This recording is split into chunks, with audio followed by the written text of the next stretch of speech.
Hello, everyone. My name is Brian. And my name is Michael. And what we do on this podcast is we're both checkers, you see, but we like to be very thorough with our checks. We like to double check, also known as checking it twice.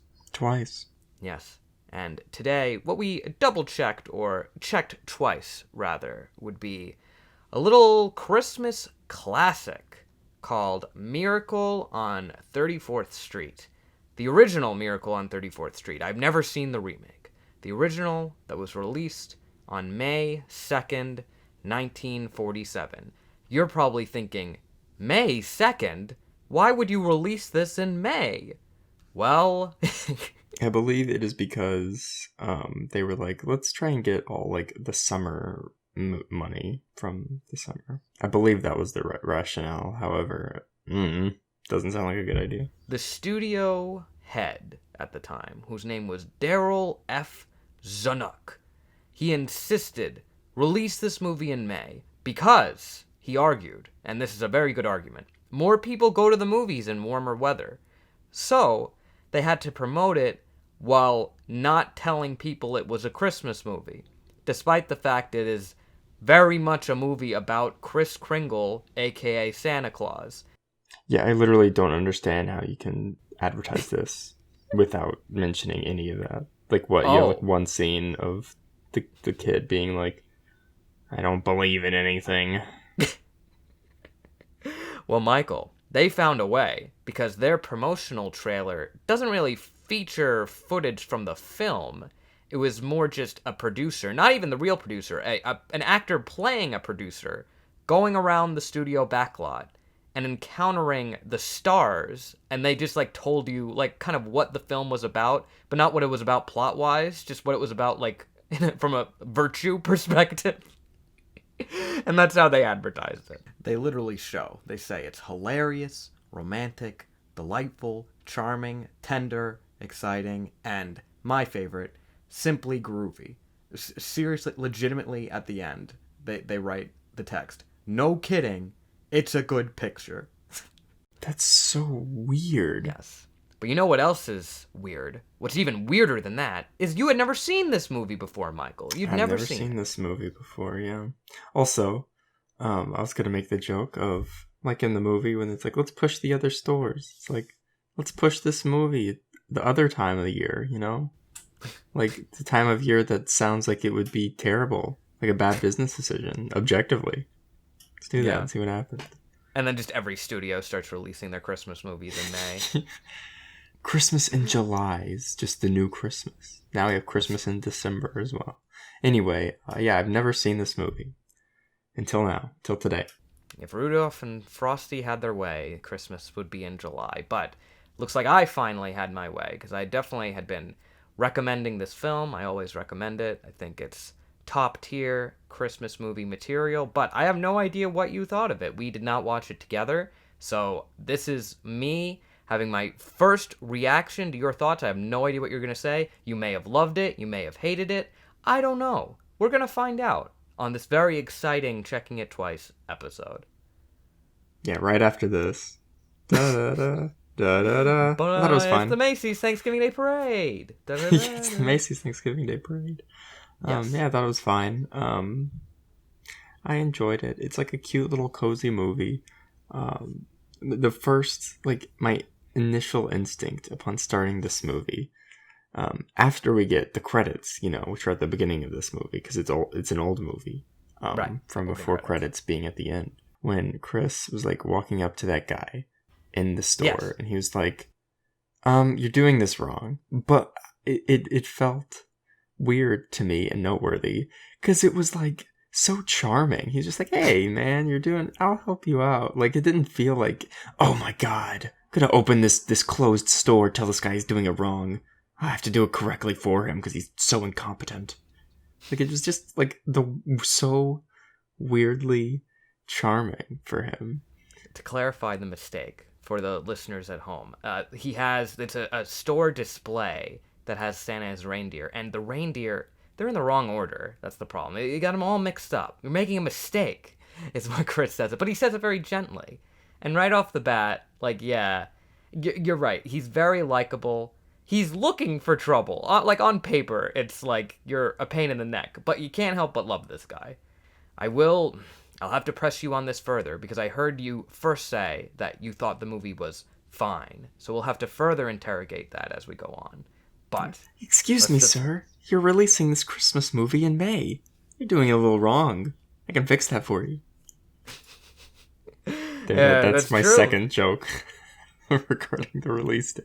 I think we have to post this podcast in May. No, we're not posting the podcast in May. Maybe April. I'll see if I could be swayed. Okay. So we move on to the Macy's Thanksgiving Day Parade, which, yes, those sequences were filmed live as the parade in 1946, the year before, the movie came out, was happening. And yeah, it was just insane because they could only do each scene once. You get one take each time. And it was a very cold day. So it was just difficult for Maureen O'Hara, who plays Doris Walker in the film, because it was like, oh gosh. I'm a little cold recording this podcast. Can we move, please? We only have one take to get this right, Michael. Just stick it out. Whoops, I stubbed my toe. Better start a new take. So we have the Macy's Day Parade, which is rain or shine. It always happens and continues to this day. And our good old Kris Kringle, a man who, yes, refers to himself as Kris Kringle, as we really come to know, witnesses the Santa that they plan to feature in this parade. And he's... What's this Santa doing, Michael? He's trying to make himself warm. He's drinking alcoholic beverages. Because what's a little guy supposed to do in the cold? He does not. What's a little old guy supposed to do in the cold? He says it twice in the same way. Which I thought was funny. We checked the comedic potential for each joke twice. Joke opportunity. He said it like the exact same way. Like if you told me they were like, yeah, they used the same audio clip, I'd be like, yeah, I mean, like, of course. Did you hear it? This Santa is making a bad name for Santas. Most certainly does not deserve the title. Arguably could even replace Malcolm as worst Santa ever. Should be ashamed of himself. Drinking on the job. I don't know if I'm going that far. He's just trying to stay warm. What's a little old guy supposed to do? This is Malcolm from Arthur Christmas. I bet most people won't get that reference if things haven't. Yeah. But anywho, yes, Chris disparages him as a disgrace. Shameful. Absolutely shameful. And kind of alerts the others to this shocking display. And they ask, oh, you seem to, you look the part. Could you sub in as Santa? And it's so cute because he's like, oh, well, the children mustn't be disappointed. As if he, had to be talked into it. Like, of course he's going to do it. He's going to do it, and he's going to do a great job. So I just want to say, look, right off the bat, and I'll get into more details why as we really go into this film. But I just need to lay down the truth right now. Hot take, probably not that hot of a take. Well, I guess it was a hot take if you saw this movie in May, because it was a little warmer weather. But, best performance of Santa Claus ever? Maybe? How do we feel on this? I mean, what else is competing? Like, I can't think of anything off the top of my head that would have, a competing Santa Claus. I truly can't. Are you going to tell me Santa from Rudolph is a better Santa? That guy's a jerk. We're going to say Tim Allen, Santa is a better one. He's a murderer. Yeah, Malcolm doesn't care about the kids. Come on. Exactly, Michael, exactly. I just think, look, this performance by Edmund Gwenn is absolutely tremendous. Because I think what's so cool about it is it brings the mythical character of Santa Claus into our reality without a single visual effect, because it's the 1940s, they don't try to do anything crazy here, and so it's grounded, but it simultaneously doesn't compromise any of his magic or his charm. You totally believe, oh yeah, no, this man's Santa, just because of the way he acts, and that's incredible.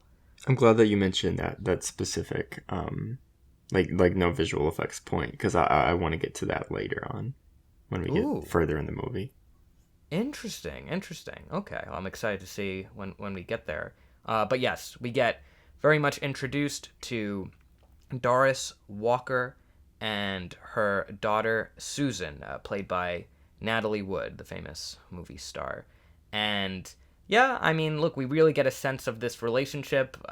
Doris is very practical in how she sees the world and has definitely instilled that mindset in her young daughter, who, yes, acts very technical about everything, doesn't believe in all that fairy tale nonsense. And there's a man, Fred Gailey, attempting to woo Doris. Like I think as the movie goes on, I become a lot more interested in that character. But as of right now, he's just a guy that has a crush on a nice lady. So Yeah, absolutely. Well, I noted this because I thought it was funny, and it's just not something you see in movies like often. It is the scene where he's like, "Do you want some coffee?" And she's like, "No." And he's like, "Are you sure? It's kind of cold out there." And she's like, "Sure." And then it doesn't really matter at all. It's just like, these are people just talking like people would. Anyway, Yeah. let's talk to the daughter. Right. Yes, because of course he has an established relationship with the daughter as well. That he makes very clear his intentions. He's like, I've heard, if you get closer to the daughter, that's how you get that's how you get closer to the woman if you're interested. And she's just kind of like, oh, well, yeah. Humana. All right. Moving along, and then we head over back to because Chris, he did such a great job in the parade. They hire him to be the Santa in the Macy store on 34th Street. The street on which the titular miracle takes place. And in that Macy's, there are instructions of like, okay, specific toys that you want to try to highlight that Macy's is really pushing to be sold. Of course, Chris doesn't really care about any of that. He just, is going to be very honest with the children and such. And there's this one specific female shopper that shows up with their kid and tries to warn Santa that she can't find the toy that her kid wants anywhere, and just to say that you can't get it. But he does say he can get it. And then she's mad. She's like, I want a word with Santa privately. And like, what are you doing with that? And he's like, I keep track of the toy market pretty closely. And then tells her where to get it. And it's not at Macy's that she can get it. But he's working at Macy's. You could go over to Gimbel's, which is the arch rival. The arch rival? Okay. That's silly. No employee would advertise another store. Yes, it seems quite peculiar, Michael. And the arch rival of Gimbel's, I think most people in our generation would not have heard of it even existing in real life, aside from if they watched Elf, in which it is prominently featured. But besides that, Gimbel's seems to not have much cultural space in our minds. Yeah, this is the second time that I heard Gimbel's. And I was like, wait a second, that sounds so familiar. Is this like a 555 thing where that's just like the fake store that people like talk about? Like, was that? Yeah, it's an Acme. Well, I was like, is this what they were referencing in Elf? How sad that like a true competitor to Macy's has just fallen that much. But anyway. So they need a parade. Yeah, because of the parade. Gimbel's. Where's the Gimbel's parade? Yeah, where's the Gimbel's New Year's Day parade? So this mother, she's just so delighted that she was able to get these really earnest instructions, and she's just it's such a great performance from her. She's just like in and out of this movie, but just like, Macy's sending people to other stores? Are you kidding me? Like, I don't get it. I just don't get it.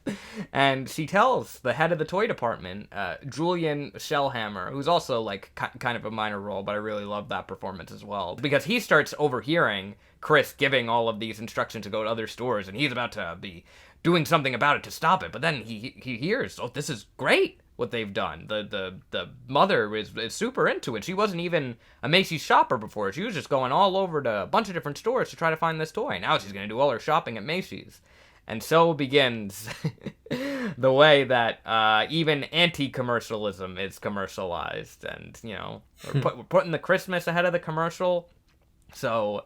And they make it so funny, too, because then they cut to that scene when the staff member walks in and goes, there are 6 more women out there who want to thank you. And he's, like, exhausted because there's just so much overwhelming praise for this. And, I noticed, I noted It's like, let's push other stores. It sounds like the most fake thing ever. But as soon as he said, we'll be the helpful store, I was like, oh, Yes. no, I kind of believe him.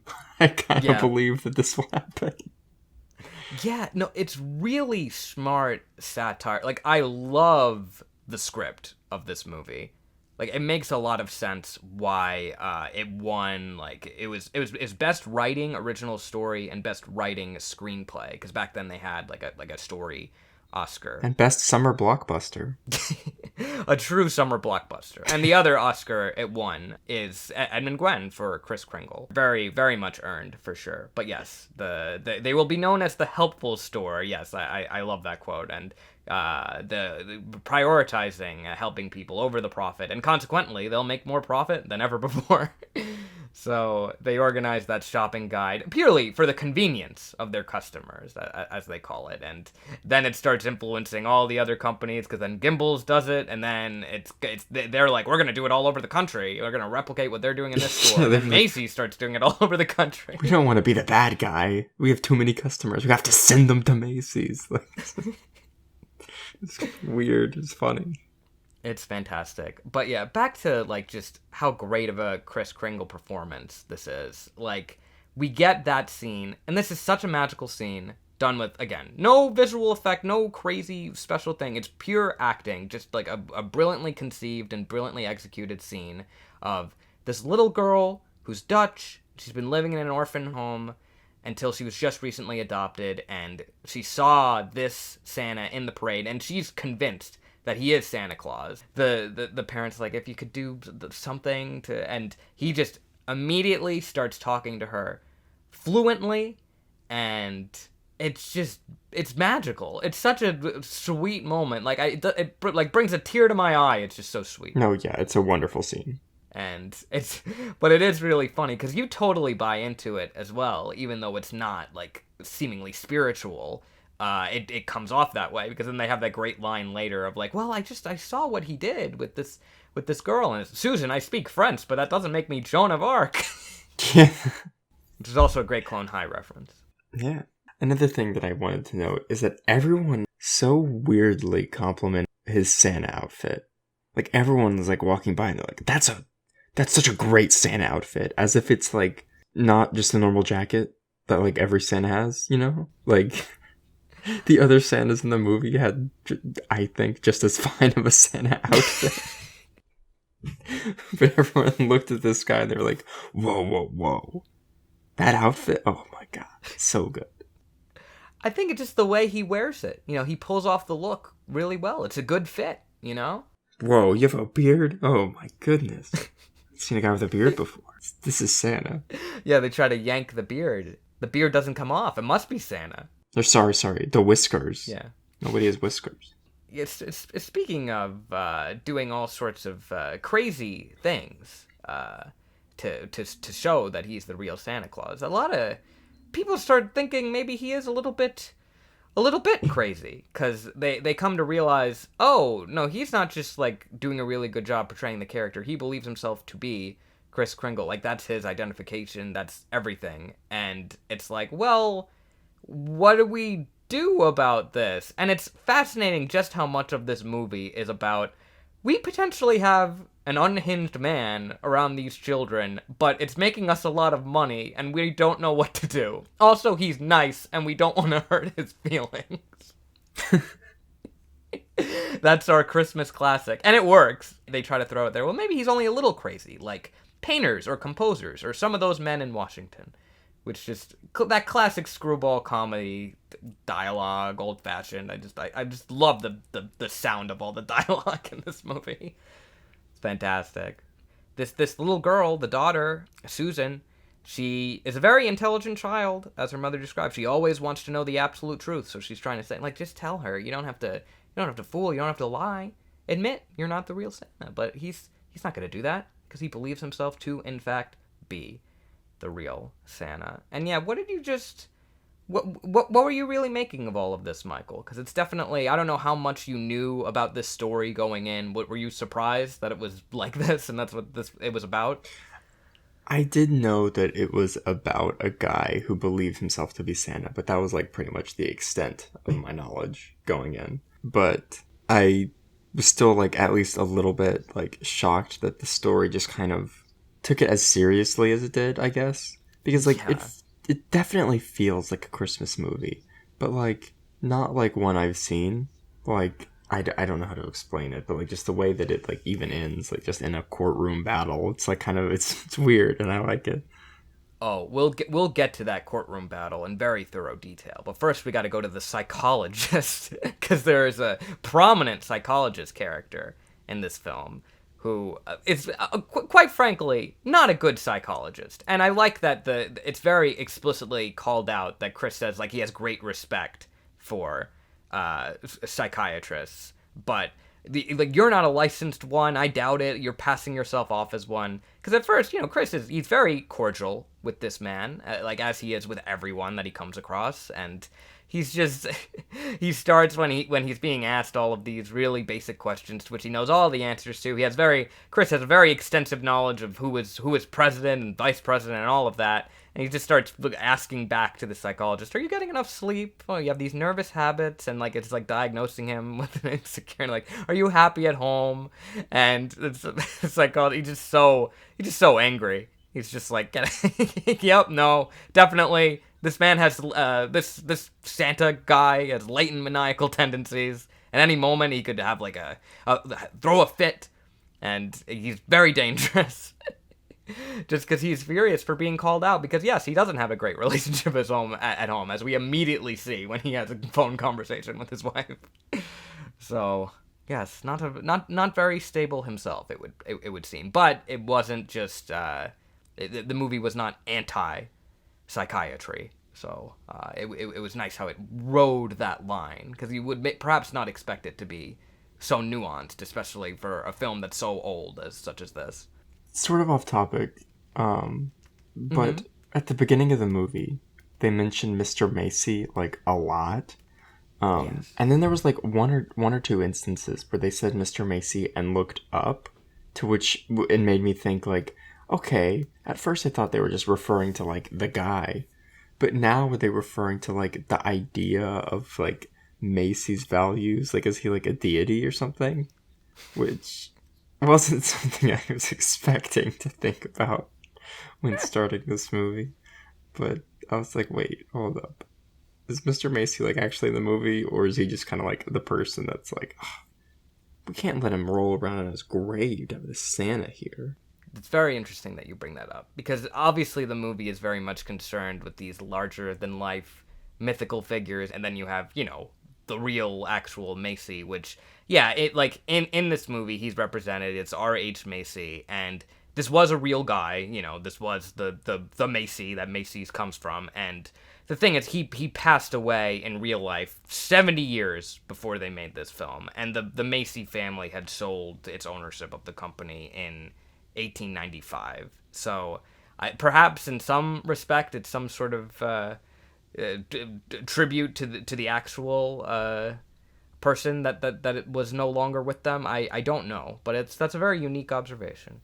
Interesting. But going along further, because what we really are here to do is we're here to help people that need it. That's all that Chris wants. That seems to be his motivation. Because it's like, why is he here? Why is he going to all of this trouble to be in our world and interacting in this community and have all these people like calling him crazy and such? He wants to help out this mother and daughter and teach this girl imagination. And I also, again, the performance from Natalie Wood as little Susan is absolutely fantastic. She's talking about how silly these games are that the other kids play, and she's more grown up than that, because they're like, "Oh, they're all pretending to be animals. What kind of animal are you?" And she just goes, "I'm not an animal, I'm a girl." And then she mimics them. "Only animals allowed here. Goodbye." And it's just very, very, very funny delivery. He teaches her about the separate country. Much like the French nation or the British nation, there is the imagination. And yeah, because what he's able to do in order to get more time to spend really really helping this girl along is, after the meeting with the psychologist, who basically is saying, like, hey, this is a dangerous person with latent maniacal tendencies. The compromise that they come to, because at first they were maybe going to fire him, but then they realized how successful that he was and how much Mr. Macy loved him. Well, So, they like, did okay, fire him very they briefly. did. And then they reneged on that immediately. And they basically, what they decided to do is they were like, someone should take custody of him. And what it ends up being Fred, that man from earlier who had a big crush on Doris. And yeah, so then basically he then just takes in Santa, and Santa's totally into it because it's like, oh yeah, it'll give me more time with with trying to like help teach this little family imagination. And yeah, we start to see as he's making progress. He's definitely making progress with this girl, but there is a little bit of a snag because she tells him what she wants for Christmas. And what does she want for Christmas, Michael? She wants a house. Oh, like a dollhouse? Not a dollhouse. No, not a dollhouse. Oh. Like a real house. Like a place to walk inside, walk around, sleep in, eat in, be with your family in, open Christmas gifts on Christmas Day in. That's a little difficult. Watch summer movies in, like this one. Exactly. Well, that just sounds ridiculous now, if it didn't already. He's just like, I don't know if I can do that. And she's like, I knew it. Yeah, because you're not real. You're just a nice old man. And it just, it struck me particularly on this viewing how fascinating it is, the irony that he has to ultimately preserve her childlike innocence, or rather, like, instill it, because it's not really even there at this point. And the way he needs to do that is to get her a very grown-up gift of a house in which she'll, like, fulfill a kid role and be the child ultimately when we get there later. But I found that very interesting. But we'll circle back to that. We have to answer a very important question first. An answer people have looked for forever. Does Santa sleep with his whiskers in or out of the seats? Out. Right. That was a little trivial, Michael. Well, do you want to know why? Do you know why? Why?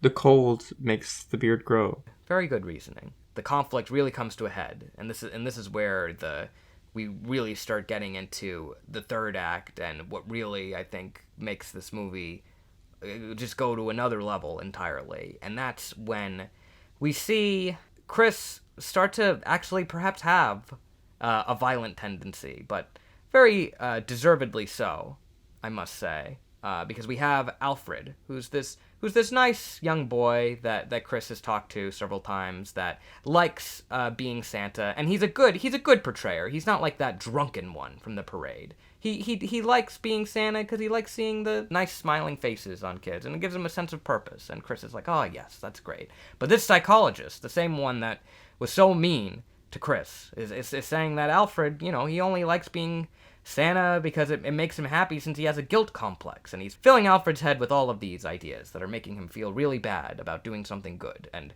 Chris is not having it. That's when he comes in and gives the whole speech about, like, are you a licensed psychiatrist? Like, just don't do that. All of this, and he knocks him on the head with his cane. He really knocks him. Like, did this shock you, Michael? Were you surprised? Yes.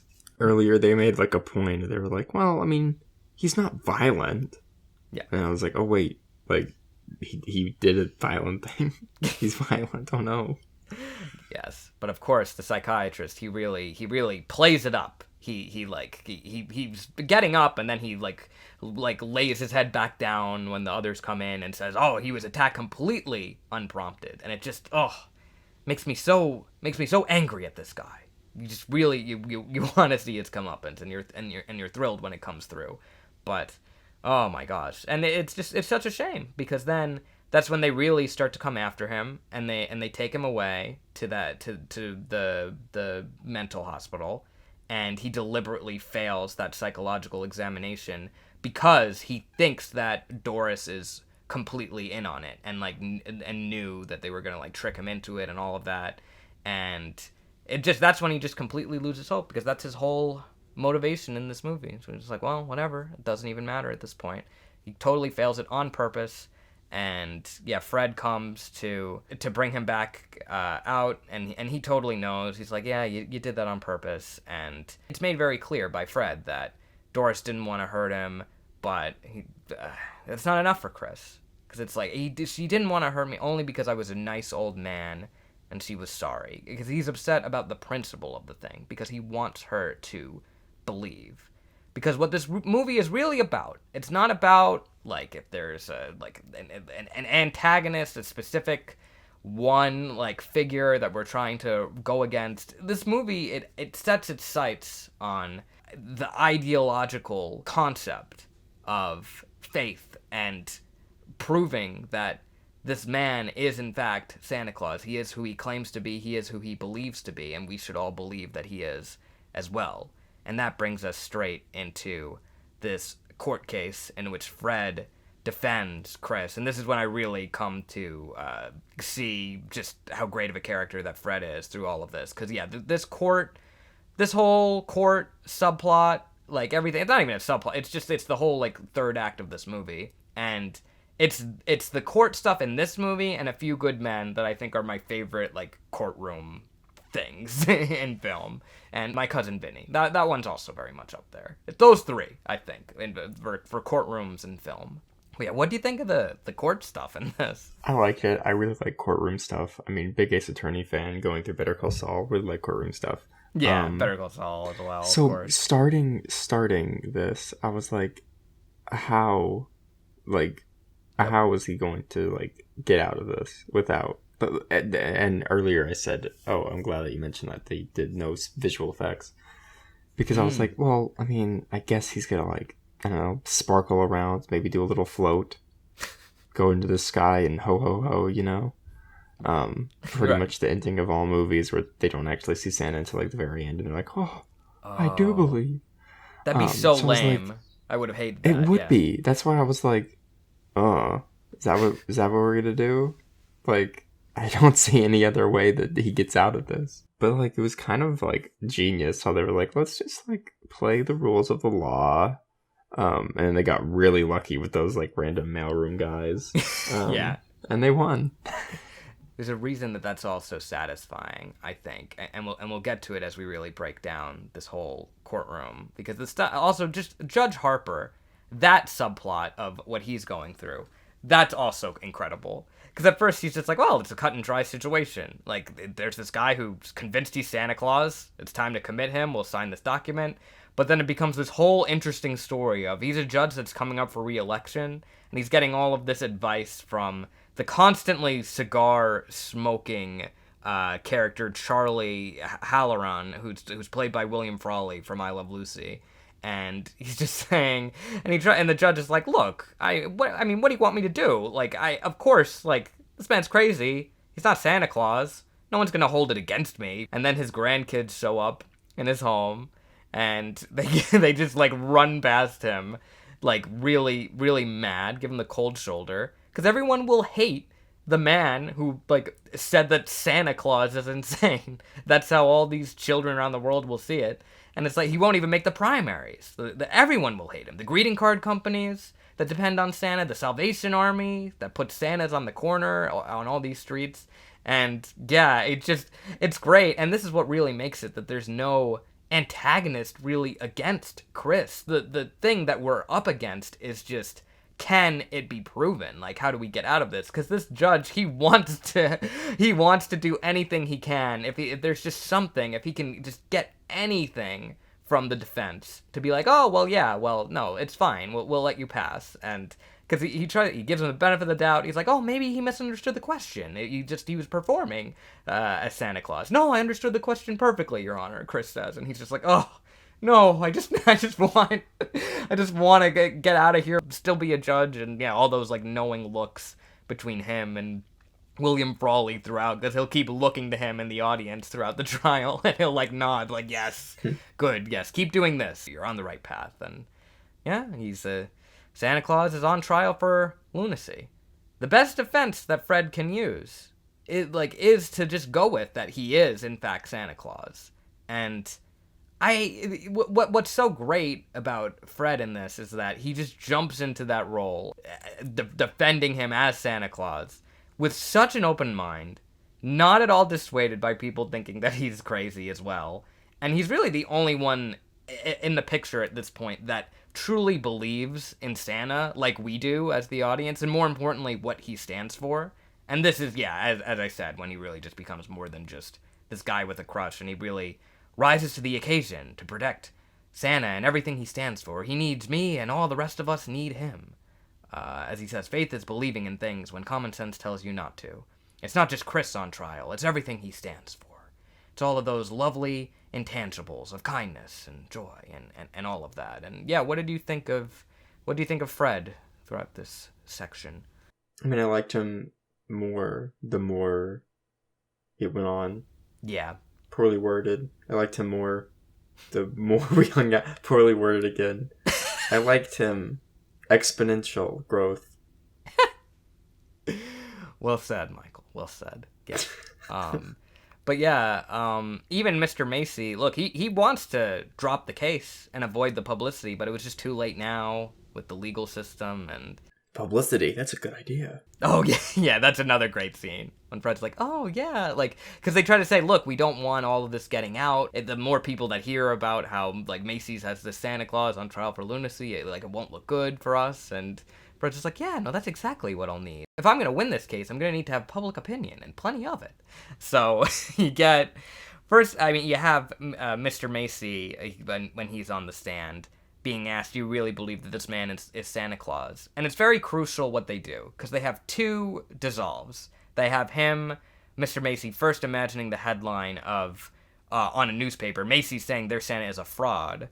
And then, after, he has another thought, which is just when Chris was in the parade, which to me implies that he just has, like, this fleeting belief of, yeah, no, I don't know if I necessarily fully believe, but he exudes the spirit of Santa.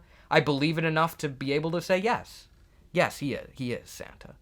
But what really does it, because the prosecution is just like, no, like, this is ridiculous. Like, we can't, like, are we really going to say that the matter of Santa Claus is a matter of opinion? They bring in the kid, Tommy. Oh, yeah, the kid was first. The son of the prosecution, and as a result, because, like, he goes up and they ask, like, oh, is Santa real? Can you point him out? Like, there he is in the audience. Oh, no, this is ridiculous. But, yeah, he can't let his poor son's dreams die. Who told you he was real? Oh, he did, my dad. Yep, exactly. So is he gonna out himself as a liar? No. He has to concede the existence of Santa Claus, and thereby the state of New York has to concede the existence of Santa Claus. But we need the authoritative proof, Michael. And where can we possibly find authoritative proof? Because Fred is clever. Fred is very clever, but he can't find anything. And this is when, yes, it's just so perfect where that proof ends up coming from. Because the reason why it's so satisfying and doesn't just feel like this strange, like, hand of God, Deus Ex Machina, that, like, kind of had nothing to do with the rest of the events of the movie. The reason that it works so well is that, as I've been saying this whole time, Kris Kringle, his personal goal in this movie is getting this mother and daughter to believe in him. And the script, the clever, genius script that it is, finds a way to make that also the logistical solution for this problem. Because as far as Chris is concerned, look, if he gets them to believe, that's what he cares about most, more than all the proof in the world. And it just so happens that the letter being written, because there's this really sweet scene between Doris and Susan when they're worried about what's going to happen to Chris, their new really good friend, and just like, oh, I don't know, I believe that I believe in him, and like, right, yeah, maybe I'll write him a letter. So Susan writes him a letter, and like just addressed to Santa Claus, that's specifically going to the courthouse. And then also, crucially, you have Doris adding in her own writing at the bottom, I believe in you too. And how brilliant is it that, yeah, they send this letter, and since the people in the mailroom were like, oh, well, we get all these Santa letters piling up all the time, let's get them out of here. Let somebody else worry about it for a change. Because all these kids usually just write the North Pole or whatever. This is a real address, the courthouse. And there's that news story. Yeah, just send it over there. Jingle bells, jingle bells. And Yeah, I mean, iconic movie moment right here. Because, look, Fred, he puts it together. He sees when he has that letter, and he's like, wait, the post office department is an official branch of the federal government. And we could just bring in all that other evidence. And the judge is like, put all the evidence on my desk. And you have that iconic, all the men coming in, bringing in all the bags of mail. And they're all, like, they just put all the letters on there. And since the United States government declares this man to be Santa, the court will not dispute it. And yeah, so you were satisfied by this, Mike. I'm so glad that this wasn't spoiled for you, because this is really like the thing in this. It was satisfying to me. Like, the more that we talk about the movie, the more positive I am on it. I said it was just fine earlier. It's a pretty good movie. We're upgrade to a pretty good. Mm-hmm. You see, I'm getting Michael to believe in this movie, much like the movie got us all to believe in Kris Kringle. Very good. This is a Christmas magic that you all sign up for when you listen to this podcast. Believe it or not, I've not seen the remake, but I know that they have a different way of proving that it's Santa, which they just God, kinda... is it visual effects? No, That'd be so funny. It's not that. I think it's just because, like, it becomes a very... Well, because all Santa stuff about faith, obviously, is kind of this religious conversation, right? So I think it basically becomes this thing of how, like, the bank instead will have, like, on coins, like, "In God We Trust." So, like, oh, well, if there isn't any concrete proof of God, then how can then we look for... I think it's just kind of that, which, like, very clever, but it doesn't offer the same satisfaction to me. Maybe it ties into what the mother and daughter are up to in that movie. Maybe it has a direct tie-in. Certainly there's something, but I mean, this just feels very, like, clean and, like, just so perfectly geniusly connected that it's their letter that really starts all this off, and yeah, is what ultimately saves the day. So to me, that's, like, arguably the best part. So I don't know why you change it other than to try to have a new best part and one-up it, which, how dare you? This is a classic. Shut up. But yeah, then the whole rest of the movie is just, like, completely really awesome, just nice scenes, because you're like, yes, Kris is safe. He earned it. He's off clean. And you have this really great moment of, yeah, he also just, he's thanking the judge. And the judge also just kind of has this interesting... Did you clock this as well, Michael? The reaction that the judge had when... No. This could just be me reading into it, but I always kind of got the vibe that, like, after it was decided, I think for basically the entirety of the actual court case, the judge was just, like, doing this very much to protect himself and his re-election. But in the end, and maybe it's just because he really sees him as a person at the end, and maybe not as Santa, but he seems to, like, have a genuine smile to Kris when Kris thanks it, like, "Thank you, Your Honor." He's just like, oh, yeah. So that's a sweet moment. But what's a really, really sweet moment is when Doris comes up to Kris, like, outside the courthouse right after. He's like, I got your note. And she's like, I can't think of anyone I'd rather spend Christmas with. Would you like to come to dinner tonight? And he goes, oh, I can. It's Christmas Eve. And she's like, oh, yeah, I forgot. It's just very, very, very cute. I love it. Yeah, and then he just walks away, and yeah, like, look, after it's been proved at the court level, the government, like, officially, it's like, it's Santa. Ultimately, the last person left to really be convinced to believe in Santa is, ironically, the little kid. It's still Susan, because Christmas morning comes, and where's that house? It's not there. It's not under the tree. It's not under the tree, right? Ridiculous.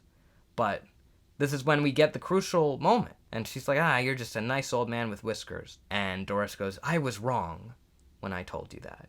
And Fred is also very happy to hear this as well, because he's been trying to push this whole thing of, you have to believe in the impossible and all the good that Kris stands for.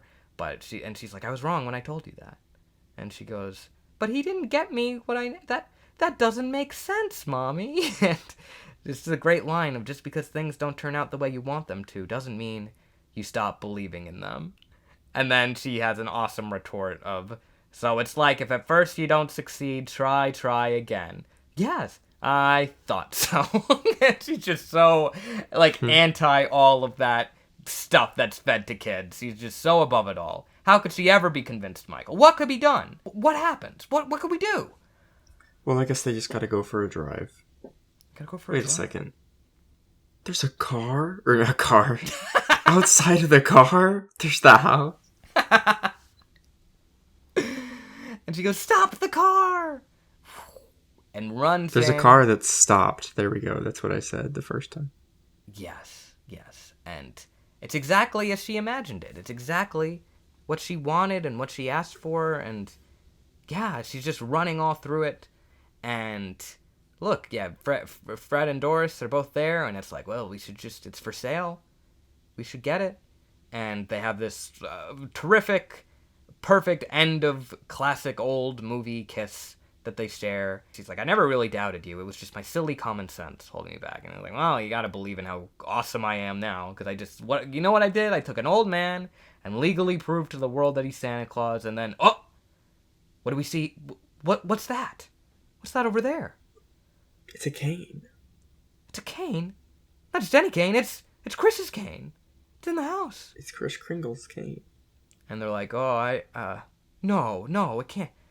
And then, fully in that moment, finally, this is the most overtly magical thing that happens. And it's still not a visual effect. It's just the fact that then this cane is here. Because there hasn't been anything else other than sheer, like, attitude and personality and charm, like, coming from him to really suggest, yes, to underline he is Santa. But this thing with getting the house and the cane being there, it has that great then last line when Fred realizes that maybe his achievement wasn't so incredible, because this guy really is Santa, so maybe he didn't do such a wonderful thing after all.